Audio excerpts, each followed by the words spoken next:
আজকে আমরা সরস্বতী পূজা করলাম, আমি আর বাবু আমাদের পাড়াতে এক বাসায় যেত, সেখানে করছি।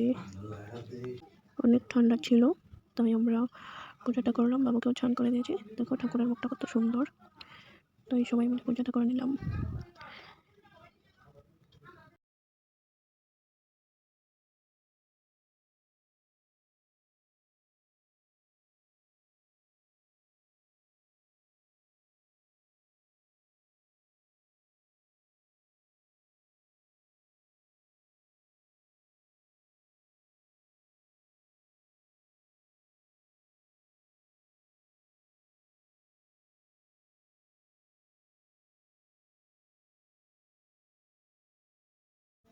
আমরা আগে ছোট থাকতে একটা গান বলতাম, সেটা হলো সরস্বতী মা জলে নেমো না, জলে আছে পদ্ম ফুল নষ্ট করো না।